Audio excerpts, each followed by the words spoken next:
Can you be my friend? Can you be my lover up until the very end? Assalamualaikum warahmatullahi wabarakatuh. Bertemu lagi bersama saya Sinta Zulendra, jurusan Administrasi Pendidikan Universitas Negeri Padang.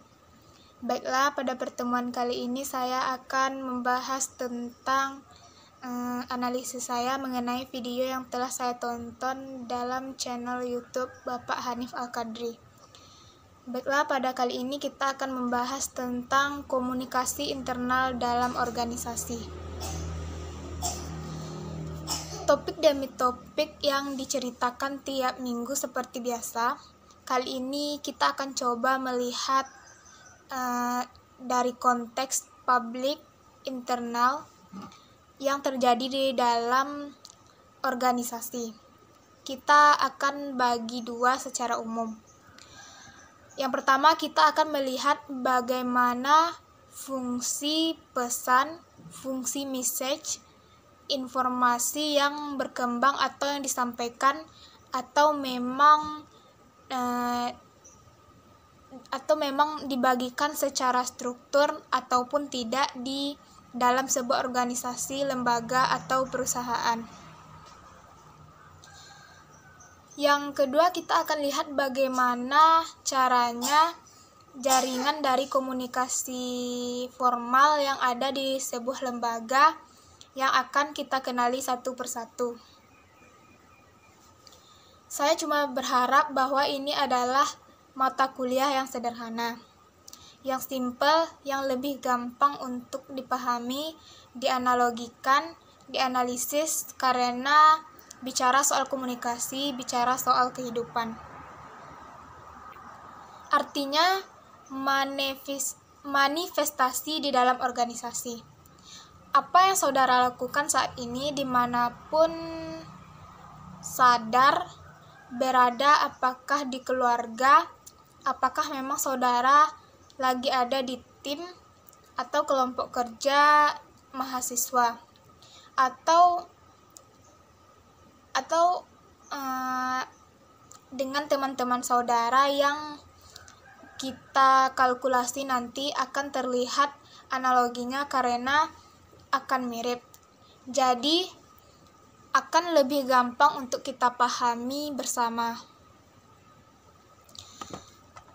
Dan sekarang kita coba lihat yang pertama bagaimana sebenarnya, apa sebenarnya fungsi dari pesan atau informasi atau message, karena komunikasi itu sendiri seperti dari minggu-minggu awal kita bahas adalah proses pertukaran informasi atau pesan yang disampaikan oleh seseorang yang kita sebut sebagai komunikator kepada komunikannya. Siapa komunikatornya, siapa komunikannya, dan apa isi dari pesannya. Nah, sekarang dari proses pesan yang kita lihat, apa sebenarnya fungsi dari pesan ini dalam sebuah organisasi. Kenapa pesan tidak hanya sekadar ide, tidak hanya sekedar informasi, karena dalam konteks formal organisasi ini akan bisa bicara soal tugas-tugas, kewajiban, soal SOP, segala sesuatu yang formal, yang indikasinya adalah tugas dan pekerjaan Anda. Pekerjaan saudara sebagai salah satu dari sumber daya manusia yang ada di lembaga atau perusahaan tersebut. Ceritakan setiap pesan atau informasi yang disampaikan seseorang dimanapun mereka berada sebenarnya punya maksud dan tujuan. Begitu juga dengan pesan atau informasi atau message yang dikirimkan dalam sebuah organisasi, lembaga, atau perusahaan, pasti ada tujuan, ada alasan tertentu mengapa pesan atau informasi itu dikirimkan kemudian diterima oleh orang atau bagian-bagian tertentu yang ada di lembaga tersebut. Dan fungsi utama dari dalam organisasi, kalau kita coba kalkulasi, dari banyak sumber, dari banyak pakar-pakar komunikasi yang ada di dunia, kita termasuk tulisan-tulisan yang berkembang di jurnal-jurnal internasional, termasuk buku dan tulisan dari pakar-pakar yang ada di Indonesia.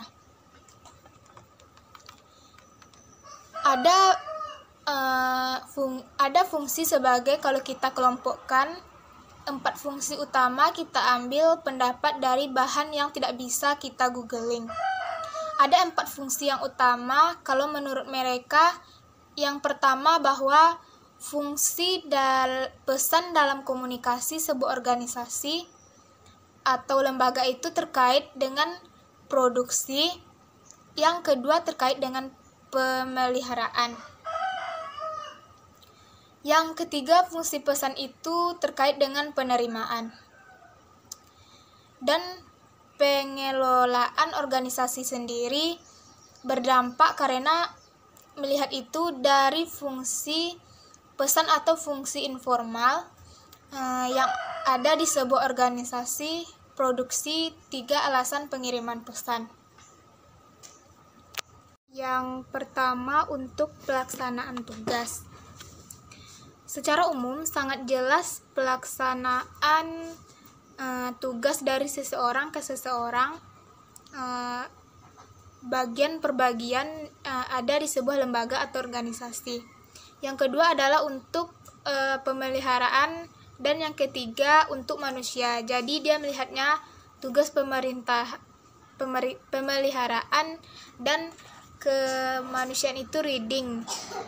Bagaimana dengan care? Menurut teori itu ada 5. Ini 10 jadi 55. Itu adalah 1 untuk memberikan informasi. Jadi ini umum sekali bahwa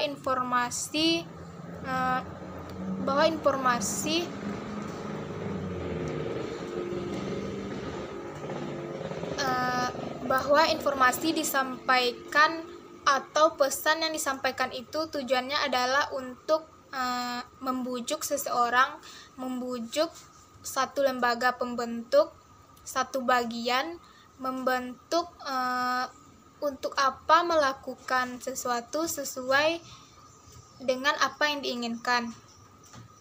Dan itu adalah fungsi dari pesan atau message. Karena komunikasi itu intinya adalah yang di pesannya itu sendiri terdapat proses pertukaran pesan. Makanya teori ini mengambil maksudnya kelima itu adalah untuk integrasi organisasi, dan biasanya memang pendapat teori ini sangat umum dan bisa dipakai oleh siapapun dan menyepakati atau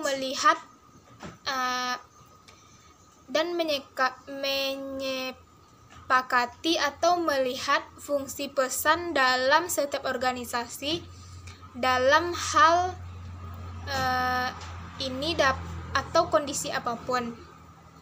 Tapi saya masih punya beberapa.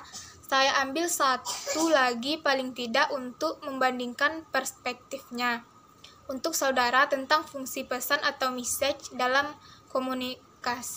proses komunikasi dalam organisasi. 1 lagi seperti yang sudah saya janjikan tadi, 1 pendapat lagi untuk pembanding buat saudara. Bagaimana melihat fungsi pesan? Fungsi utama dari sebuah pesan ke informasi yang berkembang yang dikirimkan dalam sebuah lembaga atau organisasi ini. Saya ambil pendapat dari Kimball menjelaskan 4 fungsi utama dari pesan yang terkirim disengaja ataupun tidak yang ada di dalam sebuah perusahaan atau organisasi. Katanya adalah fungsi pertama untuk mengatur segala sesuatu, termaksud mengatur perilaku, mengatur pekerjaan, mengatur pola yang terjadi dalam sebuah organisasi sehingga mereka bekerja sesuai dengan aturan-aturan yang ada. Itu dilakukan melalui proses komunikasi. Dari fungsi pesan yang ada di situ adalah untuk mengatur. Yang kedua adalah untuk melakukan pembaharuan melalui pesan. Segala sesuatu yang sifatnya untuk memperbarui itu bisa dilakukan pada informasi-informasi itulah yang akan disebarkan dengan pembaruan terjadi di dalam organisasi tersebut. Dan yang ketiga adalah integrasi. Sama halnya dengan dapat disampaikan bahwa yang organisasi itu adalah bagian-bagian yang terpisah. Artinya mereka melakukan bagian-bagian masing-masing, tetapi dalam organisasi adalah satu kesatuan. Tidak mungkin secara pasti akan bekerja sendiri, karena tujuan utamanya adalah tujuan organisasi dan bagaimana mengintegrasikan semua melalui fungsi pesan dari Anda. Yang keempat adalah memberikan informasi sekaligus instruksi yang jelas. Sangat masuk akal bahwa bagaimana mungkin itu, sebagaimana informasi akan bisa ada di sebuah lembaga atau organisasi itu sendiri. Fungsinya adalah sebagai informasi buat semua orang, sebagai instruksi, juga untuk melakukan apa, di manakah, dan seperti apa. Dari macam-macam pendapat itu, sebenarnya kita tidak melihat garis merahnya atau benang merahnya, itu hampir bisa dilihat sama. Makanya dari 4 ini yang agak sedikit punya perbedaan ajakan untuk menganalisisnya satu persatu. Dari macam-macam pendapat itu ada kecenderungan dari tujuan atau fungsi dari personal dari pesan moral pun.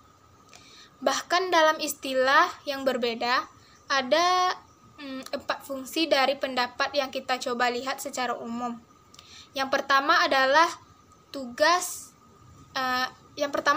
pesan tugas namanya. Pesan tugas ini maksudnya dalam pesan-pesan berfungsi. Pesan itu adalah untuk tugas, bahwa pesan-pesan yang berkenaan dengan pelaksanaan tugas-tugas organisasi oleh anggota organisasi melalui informasi atau penyebaran pesan yang disampaikan oleh para pengambil kebijakan atau manajemen yang ada di lembaga atau perusahaan untuk kemudian disebarkan dalam untuk tugas apa, untuk pesan tugas apa, yang melakukannya siapa, seperti apa, kapan, seberapa lama dari fungsi pesannya, sehingga setiap orang punya jobnya sendiri-sendiri, punya SOP masing-masing tanpa harus bertanya kembali karena informasinya sudah sangat jelas. Nah, pesan tugas ini berhubungan dengan isi dari output yang ada di lembaga itu. Jadi kejelasan informasi, kejelasan pesan akan mengindikasikan kemudahan proses pelaksanaan tugas di dalam sebuah organisasi. Jadi pesan ini menjadi sangat penting dalam organisasi. Organisasi akan selalu terkait dengan tugas, pekerjaan, dan kewajiban. Tadi kita bagi 4, sekarang kita coba lihat fungsi yang kedua, yaitu fungsi pesan pemeliharaan. Nah, ini namanya adalah kata pemeliharaan, tentu saja berkenaan dengan kebijaksanaan atau aturan lain dari organisasi. Pesan ini membuat organisasi untuk tetap hidup kekal, wujud hidup abadi dalam jangka waktu yang lebih panjang. Pesan pemeliharaan ini berhubungan dengan pencapaian dari output. Jadi bagaimana informasi, bagaimana pesan yang berkembang itu diharapkan mampu menjaga ritme-ritme pesan komunikasi yang terjadi. Interaksi yang terjadi antara manusia atau sumber daya manusia yang ada di sebuah lembaga. Ini maksudnya memelihara melalui pesan itu terpeliharalah sebuah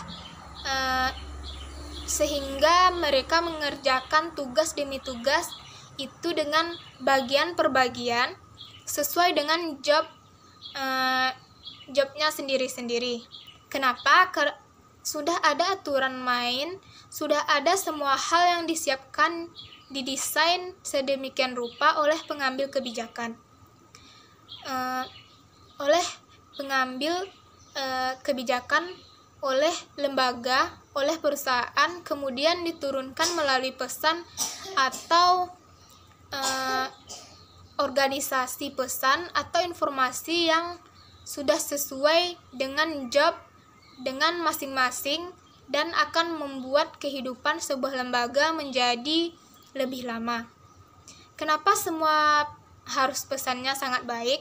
Sangat jelas karena itu ilustrasi dengan sangat baik pula dan semua orang akan terindikasi akan melakukan pekerjaan dan tugasnya sesuai dengan instruksi yang ada dengan pesan atau informasi yang sudah berkembang. Jadi kelihatan betul sebenarnya fungsi pesan itu adalah fungsi pemeliharaan, sehingga intensitasnya menjadi sangat terukur. Setiap orang bekerja sesuai dengan aturan main yang ada. Ketika ada persoalan, maka dia akan tahu bertanya kepada siapa, akan menanyakan apakah, menyelesaikan, kapan, dan di mana itu. Fungsi yang ketiga ada kaitannya dengan fungsi kemanusiaan. Kadang tingkatnya adalah manusia dan nilai-nilai di dalamnya. Artinya gini, fungsi kemanusiaan langsung diarahkan kepada orang-orang yang memang ada di dalam sebuah lembaga atau organisasi dengan mempertimbangkan sikap mereka, kepuasan mereka, budaya mereka. Pemenuhan kebutuhan hak dan kewajiban dan hak yang membuat sebuah lembaga hidup, yang membuat sebuah lembaga bertahan, yang membuat sebuah lembaga itu akhirnya adalah kinerja dari orang-orang, dari manusia-manusia yang ada di dalamnya. Dan fungsi pesan-pesan yang ketiga terkait dengan manusianya. Kemanusiaannya artinya ada kondisi apakah sifatnya verbal atau non-verbal yang disampaikan oleh perusahaan atau pengambil kebijakan melalui aturan-aturan main atau kebijakan-kebijakan yang sudah dikembangkan bos. Segala sesuatu yang diperlihatkan sebenarnya informasi yang paling simpel saja. Mereka yang bekerja sangat baik, mereka mendapatkan reward dan mendapatkan setiap orang bekerja dengan penuh semangat. Mereka merasa dihargai dan itu salah satu bentuk pesan. Yang keempat adalah pesan pembaharuan. Ini menjadikan organisasi akhirnya dapat menyesuaikan diri dengan berbagai pembaharuan, dengan berbagai perubahan-perubahan yang terjadi di dalam lingkungannya. Artinya gini, kalau memang ada 11 kondisi, ada yang akan dirubah, ada kebijakan baru, mustahil akan bisa sampai kepada semua orang, ke semua bagian yang ada di lembaga itu tanpa melalui pengiriman sinyal atau pesan baru ataupun nonverbal tertulis ataupun tidak. Jadi melalui pesan inilah ternyata fungsi yang paling kuat bagi sebuah organisasi dari pesan itu adalah fungsi pembaruan. Pemberontakan terjadi melalui penguatan fungsi-fungsi pesan atau informasi yang disebarkan, yang dikirim secara baik melalui jaringan yang jelas sehingga setiap orang akan mengikutinya. Kita masuk ke bagian kedua. Bagian kedua untuk melihat jaringan komunikasi formal. Ini dalam organisasi sebenarnya dalam sebuah lembaga atau perusahaan yang jaringan komunikasi formal itu biasanya mengalir dari atas ke bawah ke atas, atau horizontal. Tapi secara umum, jaringan komunikasi itu yang pertama, jaringan komunikasi itu pada prinsipnya dibedakan dari komunikasi formal dan informal. Itu yang pertama. Nah, sekarang dari sistem jaringan formal. Bukan berarti dalam sebuah organisasi tidak ada jaringan formal. Kadang-kadang jaringan komunikasi informal jauh lebih penting dibandingkan formal. Begitu juga sebaliknya. Maka kita akan coba lihat dari fisik, itu kita ulas sebagaimana salurannya ditentukan. Pada akhirnya dalam konsep formal berarti saluran yang ditentukan oleh struktur yang telah direncanakan secara legal, yang tidak dapat dipungkiri oleh organisasi, oleh siapapun yang ada di dalam organisasi. Informal itu tentunya tidak direncanakan dan gejala mengikuti struktur organisasi, dan sekarang ini adalah jaringan yang melakukan organisasi terkait dengan pekerjaan kita, mengaktifkan kebagian itu dulu. Jaringan komunikasi formal itu biasanya mengalir dari bawah. Biasanya mengalir dari bawah. Ada yang dari atas ke bawah, ada yang selevel atau kita menyebutnya horizontal, atau ada yang pesan arusnya itu diagonal. Kita akan lihat nanti pada konteks ini. Ada 3 bentuk utama yang harus pesan atau jaringan pesan dalam komunikasi formal yang mengikuti garis komunikasi dalam struktur organisasi formal. Yang pertama, kita coba lihat secara umum. Kita menyebutnya downward communication atau komunikasi kepada bawahan. Kalau kepada bawahan berarti dari atas ke bawah. Atas ke bawah berarti dari pimpinan ke bawahan. Komunikasi ke bawah ini menunjukkan arus pesan yang mengalirnya langsung dari pimpinan atau atasan atau pengambil kebijakan kepada para karyawan, pada orang-orang yang di bawah kepemimpinannya.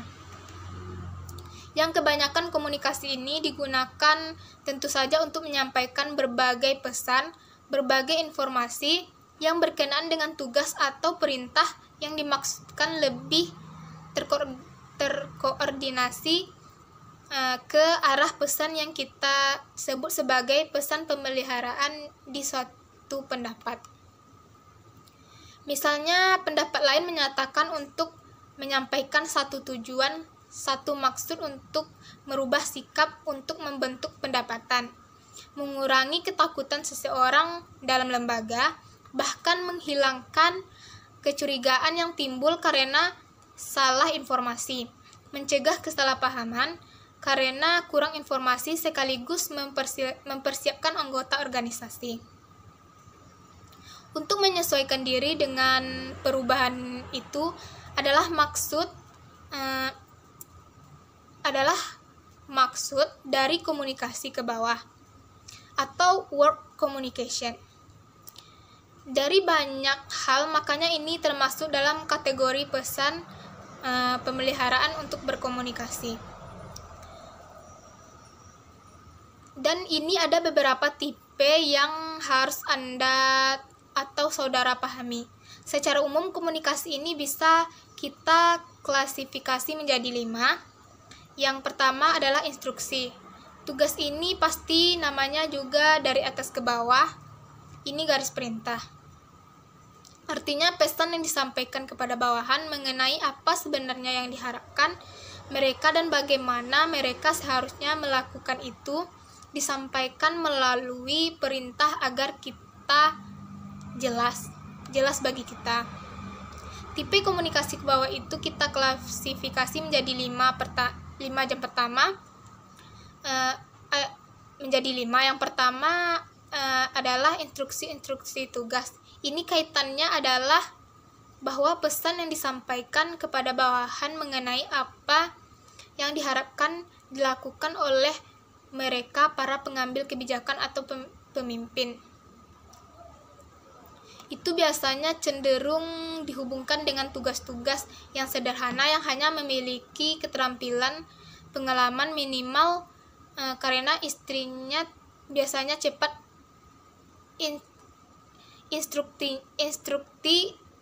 instruksi yang dilakukan perintah diselesaikan secara sederhana. Begitu berarti terindikasi atau terkait dengan pekerjaan sederhana, hanya menghendaki keterampilan dan pengalaman yang minimal. Yang kedua klasifikasinya adalah untuk communication. Ini rasional. Pekerjaan adalah pesan atau informasi yang menjelaskan tentang tujuan dari aktivitas dan bagaimana kaitan aktivitas itu dengan aktivitas lain dalam organisasi, atau objektivitas organisasi ini disebut sebagai rasional pekerjaan. Jadi ada kejelasan. Ada rasional yang masuk akal dari instruksi pesan yang disampaikan tadi. Yang ketiga, tipe komunikasi ke bawah atau downward communication ini adalah ideologi. Bahwa pesan ini mengenai ideologi ini adalah merupakan perluasan dari pesan-pesan rasional. Pesan ideologi mencari sokongan atau antusiasme dari siapa? Dari anggota-anggota organisasi yang lain yang banyak guna untuk mendapatkan loyalitas mereka dari kerja dan motivasi mereka dalam bekerja sebagai tinggi. Semakin tinggi loyalitas, semakin tinggi pengaruh dari pesan yang disampaikan oleh pemimpin tadi, maka cenderung biasanya akan semakin tinggi pula tingkat loyalitas, moralitas, dan motivasi para pegawai dalam melaksanakan pekerjaan dan tugas mereka. Yang keempat dari klasifikasi tipe komunikasi ke bawah ini adalah informasinya sendiri. Informasi pesan yang dimaksudkan adalah memperkenalkan bawahan dengan praktek-praktek organisasi, memperkenalkan bawahan terkait dengan aturan-aturan organisasi, berbagai ketentuan, kebiasaan, data lain yang tidak berhubungan dengan instruksi atau nasional nasional. Yang kelima adalah balikan. Balikan adalah pesan yang isinya adalah informasi mengenai ketepatan individu, kesempatan setiap orang, setiap SDMI ada di lembaga atau perusahaan itu dalam melakukan pekerjaannya. Dan ini adalah bentuk proses komunikasi dua arah ataupun tidak, ataupun merupakan komunikasi dua arah, ataupun itu dalam bentuk instruksi ke bawah. Tetapi ada indikasi implisit untuk secara nonverbal dilakukan dari pesan itu yang namanya komunikasi dua arah. Istilah efek dari balikan itu adalah setiap individu. Setiap pegawai melakukan sesuai dengan perintah. Dan yang mesti kita ingat satu hal adalah semua bentuk komunikasi radio communication atau komunikasi ke bawah itu kita dipengaruhi oleh struktur, dipengaruhi oleh hierarki. Struktur hierarki dalam organisasi pesan ke bawah cenderung bertambah karena memang pesan itu akan bergerak melalui tingkatan hierarkinya masing-masing. Jadi tidak diagonal. Jadi sesuai dengan alirannya ada jaringannya. Ada hierarki yang jelas dalam organisasi, jadi pesan itu berkembang sesuai dengan arus dari struktur hierarki yang ada dalam organisasi kehidupan yang diberikan formal. Sekarang kita lihat yang kedua kali. Pertama adalah downward communication atau komunikasi ke bawah. Yang kedua berarti sebaliknya, about communication atau komunikasi ke atas. Seperti yang tadi, dari bawahan kepada pimpinan, ini sama vertikal ke atas, ke bawah, atas ke bawah, bawah ke atas. Instruksi ini adalah komunikasi vertikal, tetapi secara pembagian dalam istilah komunikasi dan eksternal, juga istilah jalur komunikasi atau komunikasi ke atas, yaitu pesan yang mengalir dari bawahan, dari karyawan atau dari pegawai. Jadi ada pergerakan arus komunikasi sesuai dengan sila, artinya tujuan. Apa tujuan dari communication ini? Ada untuk memberikan balikan atas instruksi balikan atas perintah. Balikan atasnya, sop yang diberikan barisan atas kebijakan-kebijakan segala sesuatu yang disampaikan oleh pemimpin atau pengambil kebijakan dalam memberikan segala sesuatu yang disampaikan oleh pemimpin atau mengambil kebijakan dalam memberikan saran atau pertanyaan atau pendapat atau kritikan dan masukan. Banyak hal, tapi itu dari sisi bawahannya kita mustahil memberikan perintah, tapi untuk menjadi berbeda berupa balikan, saran, dan banyak hal, tapi itu dari sisi bawahannya kita mustahil memberikan perintah, tapi untuk menjadi berbeda berupa balikan, saran, dan juga masukan-masukan yang membangun perusahaan atau organisasi. 6. Fungsi komunikasi ke atas komunikasi ke atas ini apa? Paling tidak kita baca pendapat dari Golden Goal.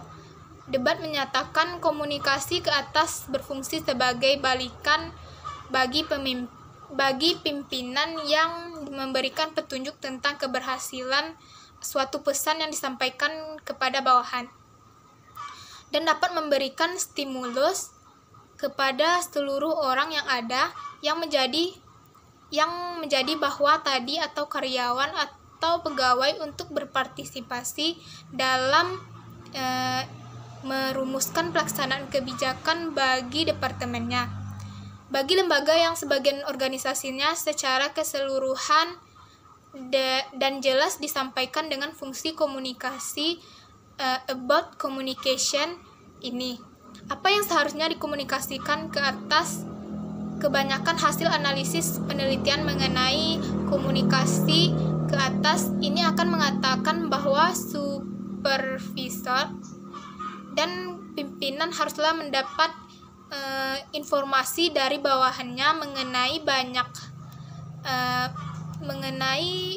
hal. Kenapa? Karena fungsi utama dari komunikasi itu adalah mendapatkan data fakta, keinginan, harapan dari bawah, dan itu menjadi stimulus untuk membuat sebuah kebijakan yang luar biasa, karena memang dari bawah, dari sumber aslinya, apa yang diharapkan dari supervisor dan pimpinan, sehingga harus mendapatkan informasi dari bawah itu melalui komunikasi. Yang kedua, menjelaskan masalah pelaksanaan yang tidak terpecahkan.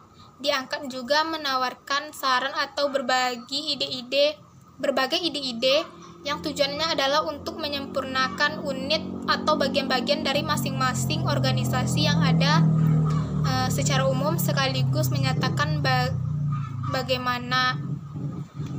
Yang keempat, pikiran dan perasaan dari Arion, artinya nilai manusia tadi. Lawan mereka dihargai bahwa manusia yang ada di sebuah perusahaan atau lembaga manapun sekalipun, kita menanggapi paling bawah sebagai manusia yang punya andil besar untuk membangun lembaga atau perusahaan sehingga perasaan mereka didengarkan. Ada yang harus kita pahami terkait komunikasi ke atas atau about communication ini. Bagian terakhir yang ketiga dari pembagian jaringan komunikasi formal itu kita menyebutnya horizontal communication, dan sekarang horizontal komunikasi.